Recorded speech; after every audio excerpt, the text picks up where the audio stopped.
estado siguiendo una serie sobre el Salmo 119. Y yo sé que para algunos el asunto se ha ido aclarando, pero me temo que para otros solamente se ha complicado más. La palabra principal en el Salmo 119 es palabra. O sea, habla de la palabra de Dios. Es muy importante porque eso es como un eje para todo el Salmo, ¿no? Para todo el libro de los Salmos y para toda la Biblia. Ustedes saben que Salmos está en el centro de la Biblia y que hay un equilibrio entre antes de eso y después. Uno de los problemas es que no le ponemos suficiente atención a la distinción que hace el texto entre mandamientos, ordenanzas, testimonios, decretos y estatutos. Y como no lo tenemos claro, entonces tomamos lo uno o lo otro y ya, está bien. Pero miren, tenemos el mejor ejemplo posiblemente en el Nuevo Testamento. Tenemos 4 evangelios. Y seguramente todos nosotros en algún momento nos hemos preguntado, ¿para qué 4? Con uno hubiera sido suficiente. Así que saben, muchas personas han tratado de tomar uno de los 4 evangelios y agregarle los elementos que no estaban ahí y que han surgido en los otros e intercalarlos y completarlos, ¿no? Entonces, el texto de un evangelio y agregarle lo de los otros. Y lo único que han logrado ha sido un monstruo, ¿no? Como Frankenstein. ¿Se acuerdan de la historia, no? Era un doctor medio loco que fue juntando piezas de cadáveres y después logró darles vida, pero era todo monstruoso porque no correspondía lo uno a lo otro. Y eso es lo que se logra cuando se quiere hacer una mezcla de los 4 evangelios. ¿Por qué? Esa es la pregunta. ¿Por qué? Porque saben que cada uno de los 4 evangelios es el testimonio de Jesucristo. Y cada uno de ellos es una tesis perfecta. A los varones especialmente nos gustan los autos, ¿no es cierto? Y hay películas de autos y a veces uno pasa por una tienda y ves dentro de la vidriera un auto que está brillando, ¿no? Está tan lindo, nuevito, todo maravilloso.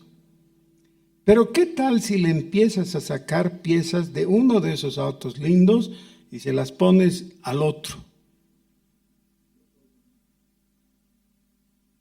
Lo más probable es que también hagas un monstruo. No le viene. Ya son diferentes. Cada uno ha sido diseñado por alguien para que sea una pieza perfecta. En cuanto al testimonio de Dios acerca de Jesucristo, tenemos los 4 evangelios y cada uno con un planteamiento levemente diferente. Digo levemente porque realmente el personaje es el mismo, es el Señor Jesús. Y el propósito básicamente es el mismo, es llevarnos al conocimiento de la verdad del evangelio para lograr en nosotros fe. En algunos casos, como en Juan, por ejemplo, el propósito es explícito. Dice, estas cosas se escribieron para que creáis. y para que creyendo tengáis vida en su nombre. Ese es el propósito. Sí, pero ¿y Mateo no tiene ese propósito? Sí lo tiene, sí lo tiene. El mismo propósito, pero enfocado a otro público, a otro lector. Así que para entender Mateo, necesitamos recordar que Mateo era el típico judío. ¿Saben que su nombre no era Mateo? Su apodo era Mateo. ¿Cuál era su nombre? Leví. Y si hay un nombre hebreo por excelencia, ese es Leví, ¿no es cierto? Es la tribu de Leví, la tribu de los sacerdotes. O sea, ese es uno de los nombres judío por excelencia.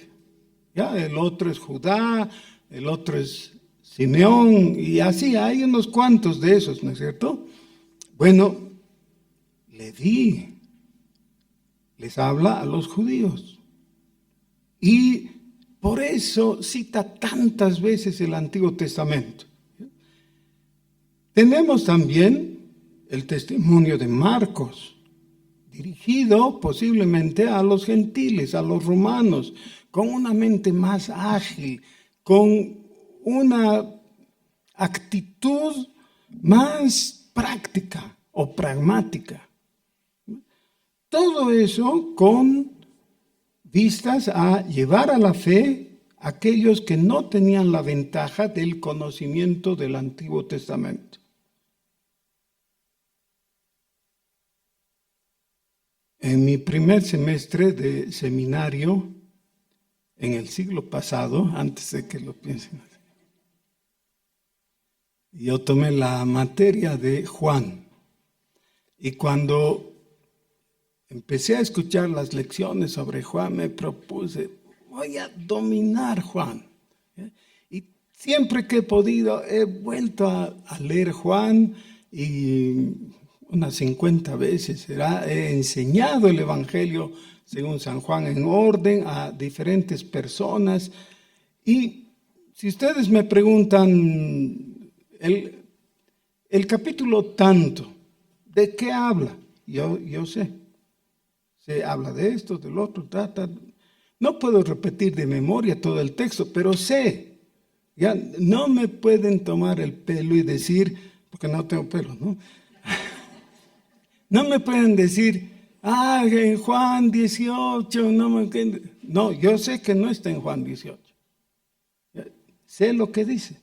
Bueno, no me estoy jactando, quiero solamente comentarles para que vean que no es algo superficial. He querido dominar el Evangelio de Juan. Sí, muy lindo. Y siempre que puedo enseñarlo, entonces me recreo con la lectura y siempre voy encontrando cosas nuevas. Pero si necesito ver en el orden cronológico, prefiero a Mateo. Mateo tiene un ordenamiento más fácil de seguir. He enseñado en el seminario por décadas y casi siempre el Evangelio según San Marcos. En el programa del seminario, Marcos está ahí porque es el más corto, más fácil. Bueno, ok. Y siempre me ha gustado. Y he visto muchas personas que se han convertido con el estudio del Evangelio según San Marcos. En el estudio que ahora nos ha ayudado a seguir Tony con las 7 palabras, yo creo que se han dado cuenta que las 7 palabras de la cruz están en los 4 evangelios, pero no en los 4 están las 7, sino que en Mateo solamente hay una de las 7 palabras, en Marcos tenemos 3, en Lucas y en Juan tenemos diferentes. pero en total están las 7 palabras. Este es un sermón que se ha predicado a través de los siglos, ¿ya? El sermón de las 7 palabras. Y en las iglesias católicas también seguramente ustedes han escuchado, es parte de su programa litúrgico, ¿no? Porque así de importante es. Después de las 7 palabras que son dichas en la cruz, uno tiene la impresión, y especialmente en el Evangelio de Marcos, que ya, eso fue, listo.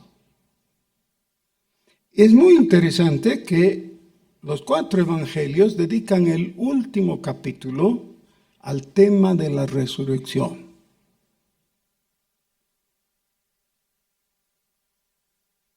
Los críticos del cristianismo dicen, hay muchas diferencias en cuanto al relato de la resurrección entre los 4 evangelios. Seguramente no es verdad. Esa es la postura de los escépticos, ¿no? Como hay 4 relatos tan diferentes entre sí, seguro que no es verdad. Sí, pero lo único que hay que hacer es decirles, a ver, lean bien, ¿no? Lean con atención. Por supuesto, son 4 relatos, 4 testimonios diferentes, porque si no hubiera sido cuestión de copiar nomás el uno del otro, ¿no? Son diferentes, pero no son contradictorios. ¿Ya? Son complementarios. Ahora, el más breve es el de Marcos. El más ampuloso es el de Mateo. Y Juan tiene algo maravilloso, ¿no? En el capítulo final, que cierra con estas palabras. Estas cosas se han escrito para que creáis y para que creyendo tengáis vida en su nombre. Así que uno queda siempre muy impactado y con eso parece ponerle punto final. Pero el relato de Lucas es encantador. Y lo que les invito a hacer ahora es a leer junto conmigo Lucas. Lucas es el evangelio más largo. Tiene menos capítulos que Mateo, pero tiene en total más versículos. Es el texto más largo. El primer día de la semana, muy de mañana, el capítulo 24, se dan cuenta. Vinieron al sepulcro trayendo las especias aromáticas que habían preparado y algunas otras mujeres con ellas, y hallaron removida la piedra del sepulcro, y entrando no hallaron el cuerpo del Señor Jesús. Aconteció que estando ellas perplejas por esto, he aquí se pararon junto a ellas 2 varones con vestiduras resplandecientes. Y como tuvieron temor y bajaron el rostro a tierra, les dijeron, ¿por qué buscáis entre los muertos al que vive?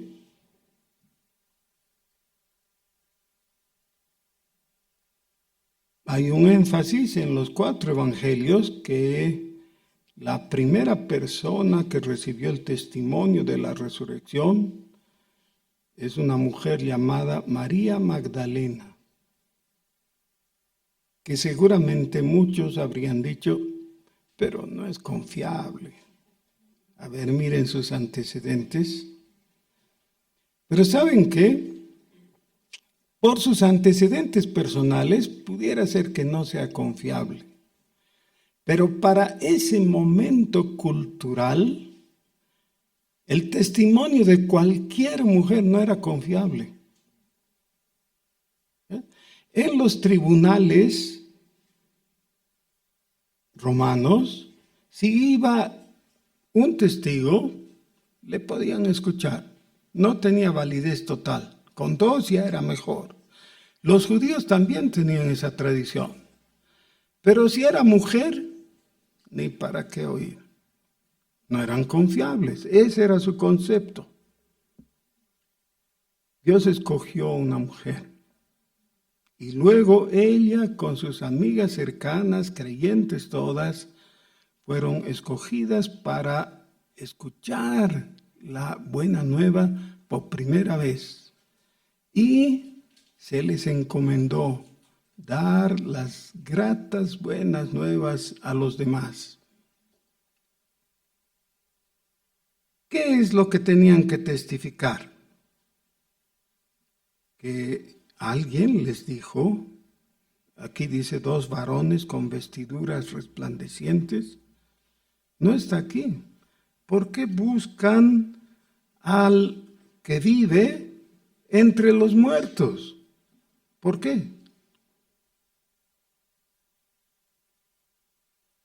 Acordaos de lo que os habló cuando aún estaba en Galilea, diciendo, es necesario que el Hijo del Hombre sea entregado en manos de hombres pecadores y que sea crucificado y que resucite al tercer día. Según el apóstol Pablo, este es el Evangelio. O sea, si tenemos que hacer un resumen escueto de todo el mensaje, este es.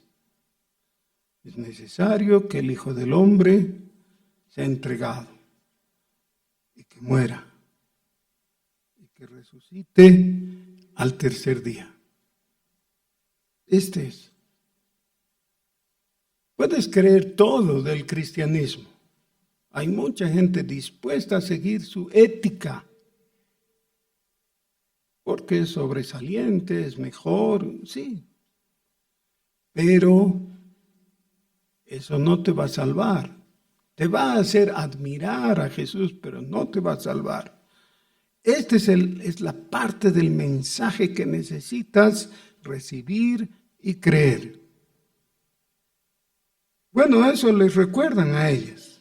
Les dicen que era necesario que el Hijo del Hombre sea entregado en manos de pecadores y que sea crucificado y resucite al tercer día. Entonces ellas se acordaron de sus palabras y volviendo del sepulcro dieron nuevas de todas estas cosas a los 11 y a los demás. Muy interesantes porque los 11 fueron escogidos para ser testigos. Pero en primera instancia, ellos fueron los receptores del testimonio. Las que testificaron fueron las mujeres. Dice, entonces ellas se acordaron de sus palabras y volviendo del sepulcro dieron nuevas de todas estas cosas a los 11 y a todos los demás. Eran María Magdalena y Juana y María, madre de Jacobo, y las demás con ellas, quienes dijeron estas cosas a los apóstoles. Entonces, ¿no sería justo que alguno de los evangelios se llame el Santo Evangelio según María Magdalena? Bueno, ellos eran los apóstoles. Más a ellos les parecía locura las palabras de ellas y no las creían. Hermanos, este asunto tiene que ser resuelto. Miren, los apóstoles que están en el foco de la atención son los incrédulos. En primera instancia, su actitud es de escepticismo. No las creen, las rechazan. Hasta que, dice, Pero levantándose Pedro, corrió al sepulcro. Y cuando miró dentro, vio los lienzos solos. Y se fue a casa maravillándose de lo que había sucedido. Ahora, en el relato de Lucas es porque Pedro quiso comprobar, no es que creyó, quiso comprobar. Entonces fue y encontró la tumba vacía. Y aquí, dos de ellos iban el mismo día a una aldea llamada Emaús, que estaba a 60 estadios de Jerusalén. Lo último respecto a este primer impacto es que Pedro recibió el testimonio de ellas y fue. ¿Por qué no nos cuenta de Juan? Porque recuerdan, Juan y Pedro fueron, ¿no? Pero aquí es solo Pedro. ¿Por qué? Eso es lo que quiere remarcar Lucas.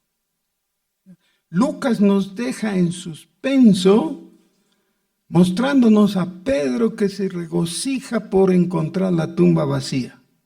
Y eso es.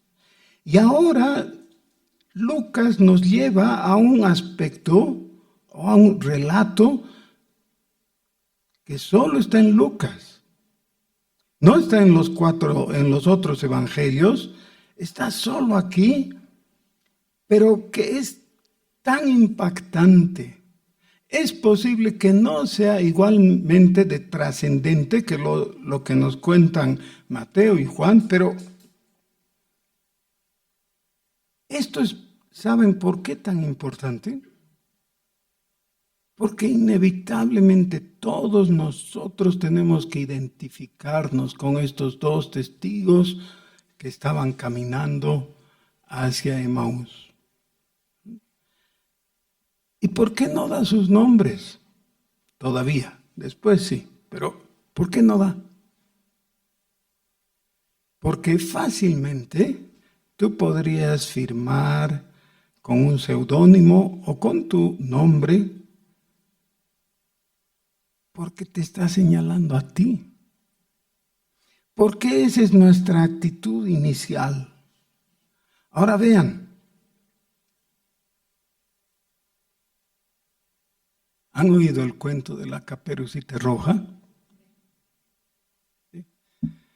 ¿Cuál es el personaje del cuento? El lobo. El lobo. Una vez una niña me preguntó, ¿y quién era el lobo? No se sabe el nombre del lobo, ¿no? Pero apellidaba Wolf.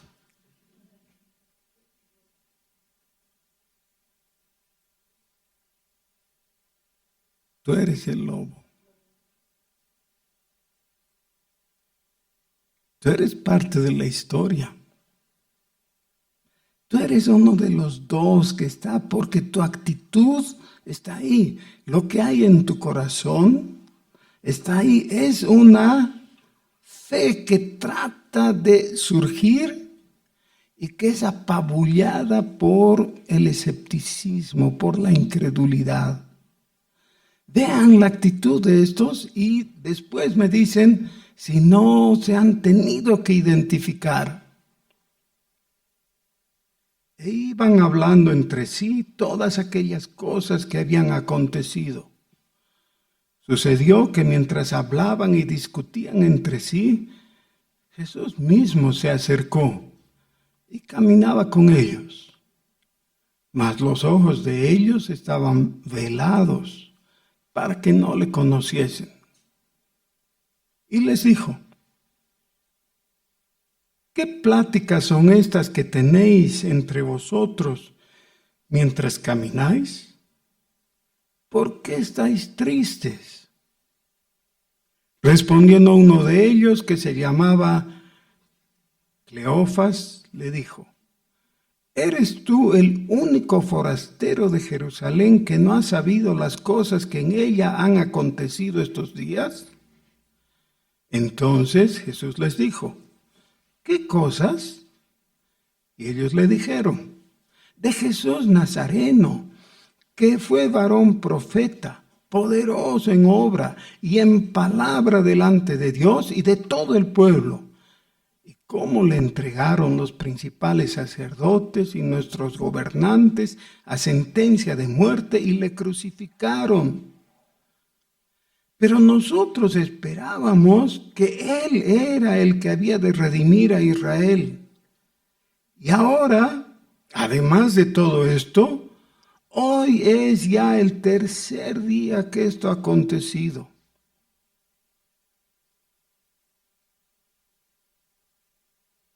Aunque también nos han asombrado unas mujeres de entre nosotros, las que antes del día fueron al sepulcro, y como no hallaron su cuerpo, vinieron diciendo que también habían visto visión de ángeles, quienes dijeron que Él vive. ¿Qué actitud están tomando estos dos hombres, estos dos discípulos? Hay unas mujeres que dicen que unos ángeles les han dicho que Él vive. Ahora, por favor, no lo decimos nosotros. Las mujeres dicen que los ángeles les han dicho. O sea, no lo expresan, pero casi están diciendo, quién sabe. ¿Qué habrá de cierto?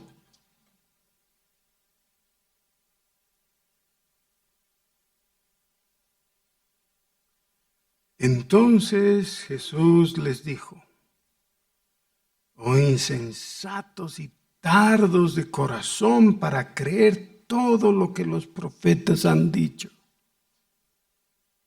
¿No era necesario que el Cristo padeciera estas cosas y que entrara en su gloria? Y comenzando desde Moisés y siguiendo por todos los profetas, les declaraba en todas las Escrituras lo que de él decían. Por favor, noten cómo maneja el Señor Jesús esto. No les dice, ustedes son unos incrédulos, ahora mírenme pues, he resucitado. No, ¿qué hace? Les lleva a las Escrituras. Porque Dios mismo no desestima el instrumento o espada que Él ha designado. ¿Cuál es la espada del Espíritu? Las Escrituras. ¿Qué hace Jesús? Les abre las Escrituras. Y les explica por todos los profetas cómo estaba profetizado que el Cristo tuviera que morir y resucitar.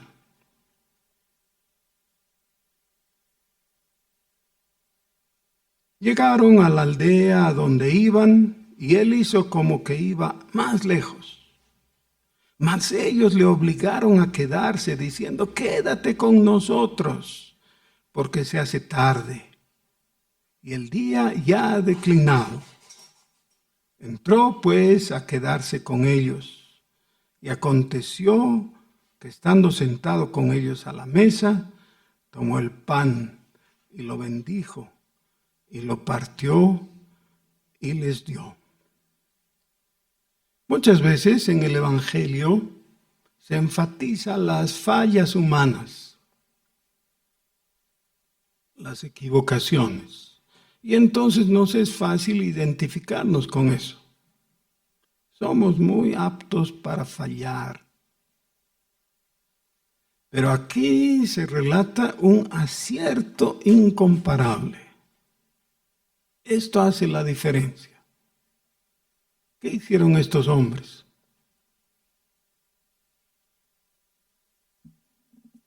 Pidieron a Jesús que se quede con ellos. Este acto en teología se llama la invocación. La invocación. Refiriéndose a esto, Romanos capítulo 10 dice, y todo aquel que invocare el nombre del Señor será salvo. La gracia de Dios siempre comienza con Dios.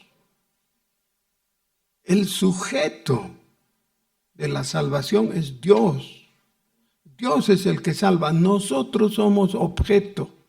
El objeto directo de su amor, de su cuidado, de su protección, de su salvación. Dios es el que hace. Ya, entonces que me salve nomás. No, tienes una parte. Cuando escuchas, necesitas responder con fe. Eso es lo que hicieron. Jesús había hecho su labor. Había abierto para ellos las Escrituras y les había mostrado todo lo que estaba prometido en el Antiguo Testamento para que ellos pudieran reconocer al Cristo. Y entonces les tocaba a ellos. Y ellos acertaron. Quédate con nosotros. Ya se hace tarde. Ahora, ¿quién se beneficiaba con que él se quede? ¿Él?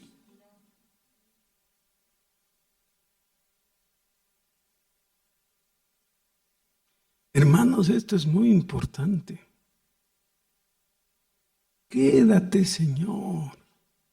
No te estoy haciendo ningún favor. ¿Qué favor te podría hacer yo? Yo necesito que tú te quedes conmigo. Quédate, Señor. Miren, hay algunas acciones humanas en las que no podemos fallar. Es decir, son de hecho acierto perfecto. ¿Quieres acertar? Dile a Jesús, quédate, Señor. No puedes fallar. No hay manera de que eso sea una equivocación o que traiga efectos nocivos, contrarios a tu vida. Eso siempre va a ser para bien. Quédate, Señor.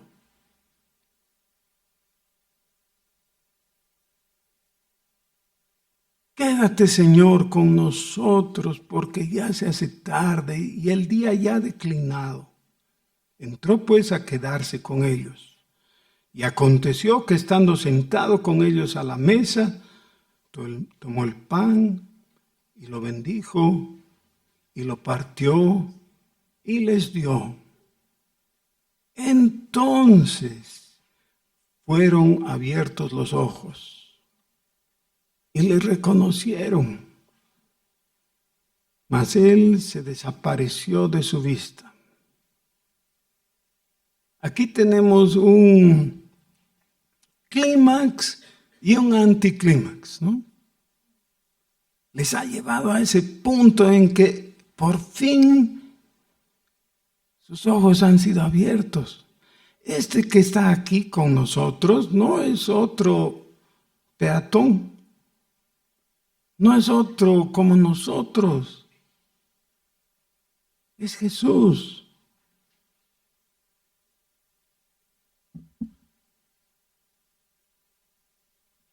¿Y dónde está? ¿Qué pasó? Esta situación es para meditar y para meditar mucho. Posiblemente una de las mentes más esclarecidas del siglo XX sea quien ha entendido mejor el asunto y lo ha puesto en una situación de novela, además de novela infantil. en la serie de las Crónicas de Narnia, C.S. Lewis relata cuando una niña sabe que se va a encontrar con el león y ve como algo inminente, pero que no ocurre todavía.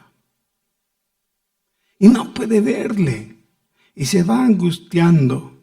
Y claro, lo que está relatado aquí en unas frases, Lewis la presenta en 2 o 3 capítulos, creo, ¿no? De todas las sensaciones que tiene esa niña. Si quieren saber más, lean las Crónicas de Narnia.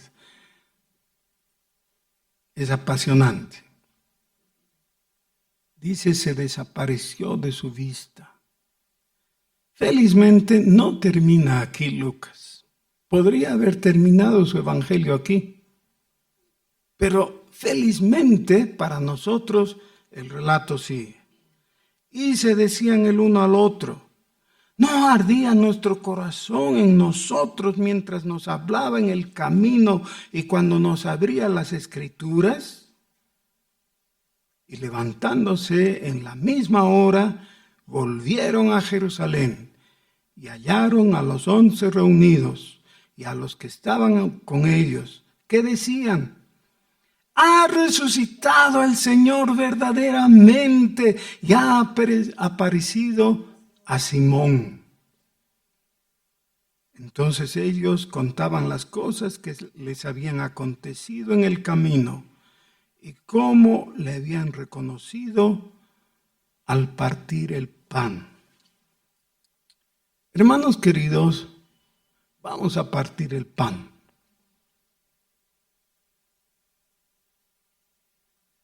Y yo no sé cuál es tu expectativa. Un poquito de pancito, un poquito de vino, en una copita así.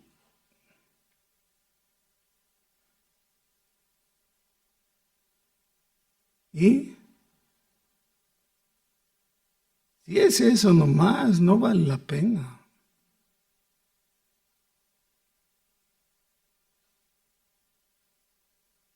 Lo importante está en el hecho de que ellos tuvieron un encuentro con Jesús que está relatado en unas palabras tan sencillas pero tan significativas.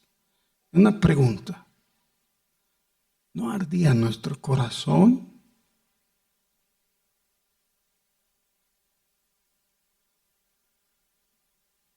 Muchas veces los protestantes hemos menospreciado los sentimientos y el fervor y hemos pensado que la fe tiene que ver más con el pensar, y yo estoy de acuerdo, la posición reformada es correcta. El arrepentimiento comienza con el cambio de mente y la fe se va construyendo en el corazón, pero eso tiene que causar algo. No puedes estar impávido. Esa fe te tiene que mover en alabanza y adoración. Tiene que arder tu corazón. No lo puedes causar tú. No lo vamos a causar desde los instrumentos musicales o algún subterfugio psicológico. No sirve así. Tiene que ser a partir de las Escrituras. Y la voz del Espíritu Santo hablándote y convenciéndote. Pero ¿y tú qué tienes que hacer? Prestar atención. Por eso la exhortación de Jesús es, mirad cómo oís. Ponle atención. Ponle atención, que sea algo que se te grabe. Guárdalo, repítelo.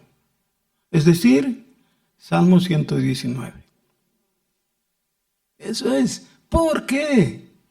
Porque es el testimonio de Dios a nuestro corazón. Este es el testimonio en el Nuevo Testamento.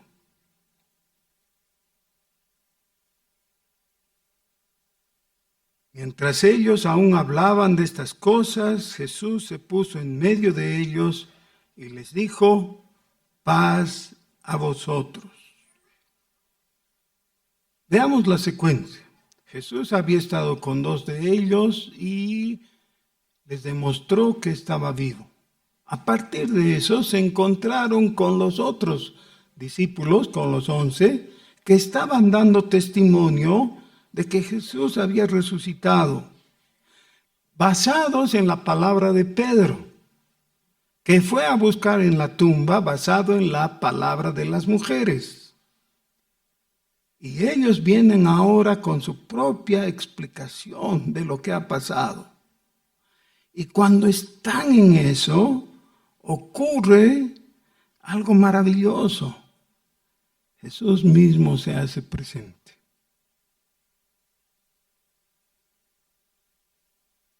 En cierta ocasión me invitaron a predicar en Santa Cruz, en la iglesia que pastoreaba un amigo, un pastor amigo. Y yo fui y aproveché para invitar a un sobrino mío que vive en Santa Cruz y que no sé si había escuchado el Evangelio, pero yo quería que escuche. Entonces le dije: voy a predicar en tal iglesia, ¿por qué no me acompañas? ¿No? Porque ustedes saben, Santa Cruz no es tan fácil de ir de un lugar a otro, ¿no? Y como él vivía ahí, entonces me dijo: ya, muy bien, y fuimos. Al volver después de la predicación, él me dijo: algo ha ocurrido. Mientras estabas explicando de Jesús, Él se puso a mi lado. Y yo quería ponerle mi brazo a sus hombros. Ahí estaba. Ahora, desde el púlpito, ¿yo lo vi? No lo vi. Él tuvo esa experiencia. Hermanos queridos, es en medio de la comunión de los santos que Jesús se hace presente. No es algo que debemos menospreciar, es cuando el uno con su testimonio y el otro se juntan y comparten y hablan. Por eso en 1 Tesalonicenses dice: tienen que alentarse los unos a los otros. Eso es como echarle leña a la fogata, que siga el fuego. Anímense con estas palabras. Paz a vosotros. Entonces, espantados y atemorizados, pensaban que veían espíritu. Pero él les dijo: ¿por qué estáis turbados y vienen a vuestro corazón estos pensamientos? Mirad mis manos y mis pies, que yo mismo soy. Palpad y ved, porque un espíritu no tiene carne ni hueso, como veis que yo tengo. Y diciendo esto, les mostró las manos y los pies. Y como todavía ellos de gozo no lo creían, ¿qué? En la imprenta se equivocaron y le pusieron un no. Yo hubiera esperado que diga: y de gozo le creían. De gozo no le creían. Nuestra incredulidad halla oportunidad en todo.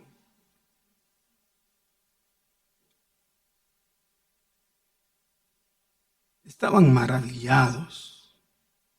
Les dijo: ¿tenéis aquí algo de comer? Entonces le dieron parte de un pez asado y un panal de miel. Y él lo tomó y comió delante de ellos.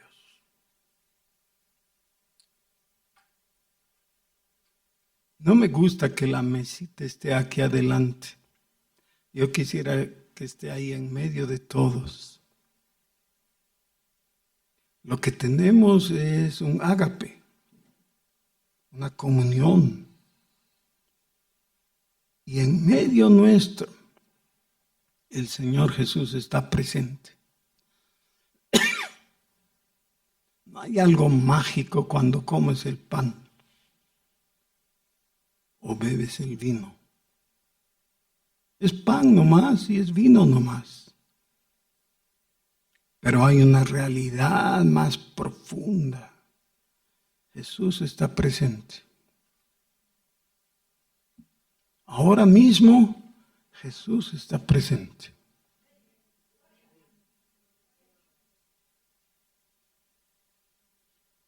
¿Cómo nos gustaría tocarlo y ser rodeados por sus brazos? ¿No es verdad? Sí, y así va a ser, pero hay que esperar.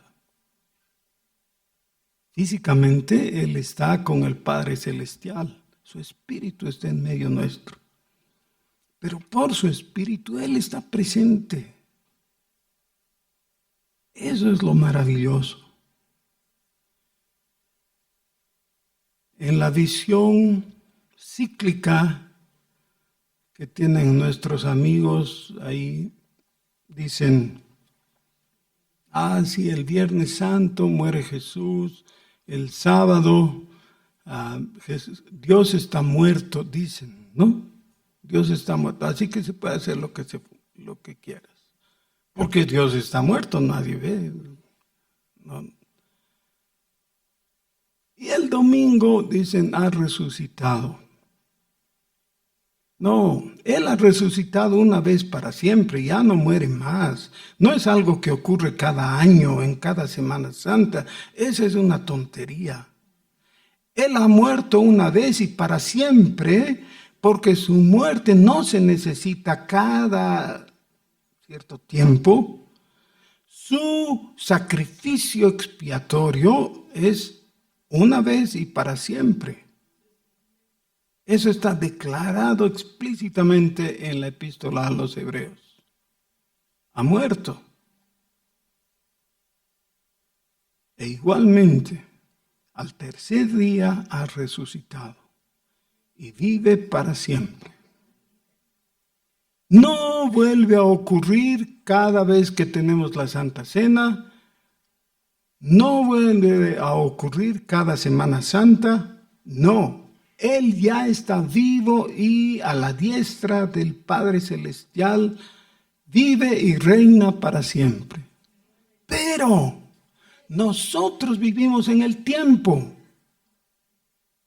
y necesitamos recordar periódicamente, está vivo. Simón lo ha visto. Las mujeres lo han visto. Los discípulos de Emaús testifican de ello.